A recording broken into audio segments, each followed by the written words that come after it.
Hey guys, my name is Ashley and welcome back to my channel, Worth the Read, where we talk about books that are worth your time reading. Today is my February wrap-up, the books that I've read in February. Now, as you guys know, I have been on a huge reading binge this year after getting off of a reading slump. So I have been reading a book a week on average. So this month I have 4 books, which is a great reading month for me. Normally I read like 2 books a month, but I have really been focusing on falling in love with reading again. And after the end of my last 2019, I really need to refocus my mind, and reading does that for me. So I have 4 great books to talk about. Let's get right into it. The first book I read for the month of February is Peter Swanson's Her Every Fear.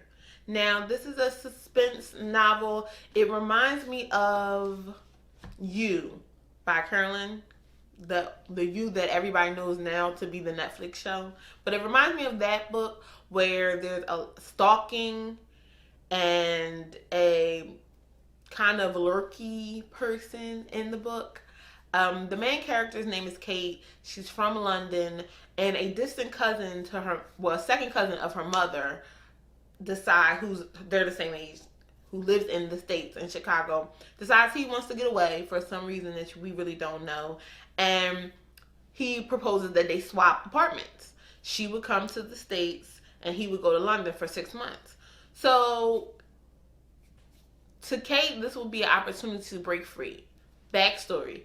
Kate's first boyfriend tried to kill her. And the way it plays out in the book, he really didn't try to kill her, but he ends up killing himself in front of her. So she has major anxiety issues. She has fear of pretty much everything. She has fear of being alone. She's comfortable in her home, and her parents are baby her because of the situation. So she's using this opportunity to go to Chicago as a way to move on from that situation. She's an artist, so she enrolls in a art school in Chicago. So she's using these 6 months to start to get her life on a forward track. So she moves to Chicago. Her cousin moves in her apartment, and they have really never met, maybe once at a funeral years ago. So they don't know each other. So they communicate through email throughout the whole book. And the first day she moves in the apartment, her neighbor, her direct neighbor, is found dead, murdered in the apartment. And it was just random. She was just like, I come to the States and the first interaction I get is negative and a woman is dead. And it kind of flashed her back, so she starts to second guess the fact that she's there. Maybe she should go home. This is crazy. And the story unfolds. Like I said, I'm not going to get into in major details. I will tell you that there are 2 stalkers in this book.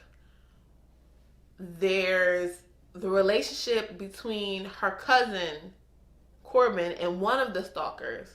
So I will tell you this. Corbin has a troubled past as well that happened when he was in college. So they both have this commonality of a major events happening while they're in college. And his past kind of haunts him and ruins his life. But I want you to read the book. It was an excellent read. It was a quick read. I enjoyed it. It's suspenseful because you don't know what's going on, but he slowly, Peter, meaning the author, slowly gives you Easter eggs as to what is happening. And I enjoy when authors do that because, I'm the kind of person, and this is just me, that I tend to figure it out before I'm supposed to. So it ruins the book, it ruins movies for me. I just figure it out. Just always been that person. So I figured it out, but I didn't ruin it for myself. Definitely read this book, Her Every Fear. If you enjoy if you enjoy any book where there's a stalking element and you're seeing the same situations from different POVs, then you will definitely want to read this book. The next novel that I read for the month of February was on my goals for 2020 was to read books that I've been wanting to read for years, and I have never read this author ever. So I decided this would be my first venture into his world, and that's Neil Gaiman's Coraline. I don't know if you can see this word around. Neil Gaiman's Coraline. Now, I am a huge fan of Coraline the movie. I thoroughly enjoyed it. If you don't know what Coraline is about, Coraline is a young girl who moves into this old, huge mansion-sized house that has been broken up into a bunch of little apartments with her parents, and they're busy in their careers, so they kind of don't pay much attention to her. And she's left to her own devices, and she likes to explore. So she goes out and explores this world, which is her new apartment, and she discovers a little door in her apartment, and it's locked. So her mom's like, oh, well, this is one of the keys. It's probably closed off because this is a house that they broke up into small apartments. And the mom opens the door, and the door is locked and it's bricked off. And then one night she wakes up and she hears a noise, and it's light coming from the door. So she opens it and she goes through it, and then there's a parallel universe of the same apartment house, her same mother and father that are there, and they have button eyes.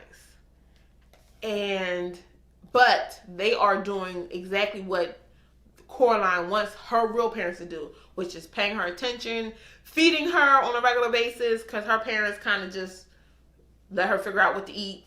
They don't pay her any mind. So her other mother and father are filling the void that she's receiving from her own parents. But then it gets creepy. Of course, it's Neil Gaiman. And if you haven't seen the movie Coraline, I'd suggest you watch the movie. It's similar. It's made in the same style of A Nightmare Before Christmas, where it's claymation. And I love claymation. I love the art of it. It's very hard to do, and it's very time consuming. The book was exactly like the movie. So I appreciate that.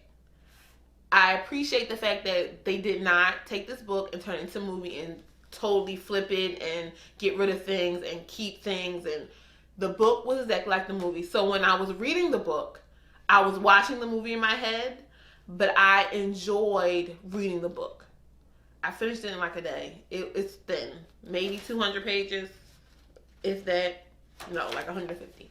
So if you have never read Coraline, but you are a fan of the movie, I would suggest you read this book. I give this book 4 stars. I read some information about Neil Gaiman, and he said that this was the longest. It took him the longest to write this book than any of his other books. I think it was like a 10-year span from when he started and when he actually finished the book. He wrote it for his daughter, his first daughter, and he didn't finish the book until his second child was there, and his first daughter was like 10 or 11 or something like that, something crazy. But I give Coraline 4 stars. If you have not read it, read it. If you have not seen the movie, I suggest you do so. If you're more of a movie person and not a reader, the movie will suffice. It's the same exact thing as the book. They are along the same lines, period. It was great. The third book that I read in the month of February was The Truth About Jane by Jennifer. I'm not even going to try to pronounce that last name, but The Truth About Jane. Just Google it. You'll find that author. This was a book that I selected. I've had this book for at least 3 years now, and I've wanted to read it. This book has great reviews on Goodreads. People love this book. Now, that being said, I went into it expecting to love this book. And sometimes when you go into reading a book when you go into reading a book with so much hype around it, I kind of go into it wanting to love it. So I give it the benefit of the doubt. I give this book 3 stars. So that means it's not worth the read on my scale of worth the read. It was a book. The premise is Alice is a popular, curvaceous high school student who is comfortable with her sexuality. So she starts having sex at a young age. but she's comfortable with it, and she doesn't feel shame for it. She's good.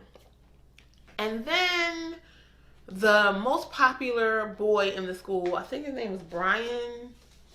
The most popular boy in the school, and I'm going to say, I think it is Brian. Brandon. The most popular boy in the school, the high school quarterback who's leading the team to championships and everything else. And he decides that he wants Alice. But Alice really is not interested in him. And since grade school, this is a town, we're a small town, so all the children have grown up together. Since grade school, he's had a thing for Alice, but he's always been in a relationship with another girl, which is the most popular girl in the school, on again, off again. But he's always had a thing for Alice. And one day they're all at a party, and apparently Alice has had sex with him, Brandon, and another former high school classmate who's now in college on the same night. So that's the rumor that gets started. And because Alice was popular and because everybody kind of knew she was already sexually active, people ran with it. And then Brandon gets in a car accident and dies. And his best friend kind of blames it on Alice, saying that she was texting him at the time of the car crash. So on top of now being known as the town slut, and now she's being deemed as a murderer because Brandon lost his life in this car accident. The whole book, you're following, the book is from the perspective of the outside characters. So the only chapter that you read from Alice is the last chapter. You get a Brandon chapter and his ex-girlfriend, the on again, off again chapter, and this young gentleman who happens to be in love with Alice that lives next door to Brandon, who's a nerd and kind of a super genius and just kind of around. People just tolerate him. He's not popular. He doesn't run in their circle. He just happens to be Brandon's neighbor. And this rumor ruins her life. She loses her best friend. Her best friend ends up turning on her and starting another rumor that she got an abortion when that wasn't the case. And it particularly happens to be the fact that the best friend was the one who got the abortion. And they graffiti a stall in the bathroom and call it the slut stall, and they talk about her horribly, and she just becomes an introvert and she breaks down.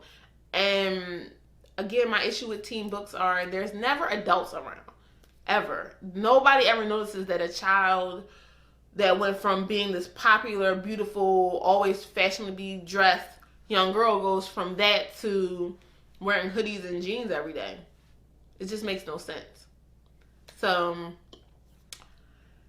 you find out what really happened, but not with great detail. And I just didn't, I wanted more. I just wanted more. So that's why I give it 3 stars. I suggest if you want to read it, if you have a quick read, it's not that long, go ahead. But I wanted more. I wanted more information. I wanted someone to help this girl. I wanted her to speak up for herself, but it never happened. So that's the truth about Jane. No, Truth About Alice. Truth About Jane is a different book. Last book I read for the month of February was an autobiography. I try to read at least 3 autobiographies a year. And this person is someone that I watched when I used to watch Love and Hip Hop. So his name is Jason Lee, and this God Must Have Forgot About Me. This book, I used to watch Love and Hip Hop. I don't watch it anymore. I just can't take the manufactured drama of it all. It's just not, I feel like I'm losing brain cells when I watch it. And it's not as entertaining as it used to be to me. I don't know if I'm growing up and I'm just getting older and I just don't feel like wasting my time. I'd rather do something more productive with my life than watch Love and Hip Hop. But, of course, we all keep up with the ratchet TV, they call it, through social media. And I enjoy his podcast. To start off with the podcast, and now it's a syndicated radio show, Hollywood Unlocked. So that's what I continue to watch Jason Lee and keep up with his life. And I always knew that he had a very troubled childhood. So when I saw they came out with a book, I was excited and I really wanted to read it. So I ordered it on Amazon. It came quickly and I read it, and wow. I am going to do another video when I go into major detail about this book and another autobiography that I'm currently reading, which is, yes, Gucci Mane. I've had that book for 3 years and I'm finally reading it. So we're gonna do a book review of both autobiographies. That'll be another video.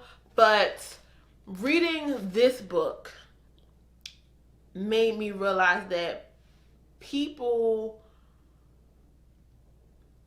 can go through so much in their lives, and it develops them as a person. Their experiences, everybody's experiences create who you are. But sometimes you can win in the end, and sometimes even if you do win, you still have things to work on. And I got that from this book. He had a hard life, and coming from someone who didn't had a good life, but in, behind the scenes, you may not say that. I understood a lot of his mentality and how he was maneuvering and how he was, the decisions he was making in his life and how he became so successful because of the decisions he was making in his life. To put it plainly, he was a hustler. Like, he hustled his way to success. And people do not give people like that enough credit. Because sometimes you have to, especially being a person of color, you have to finagle and finesse and do what you have to do to try to get where you need to go because you're already at such a disadvantage. This was a good read. I suggest anybody who is a fan of Hollywood Unlocked, who's a fan of Jason Lee, who's a fan of reading autobiographies of people who aren't what you call A-list celebrities, pick it up.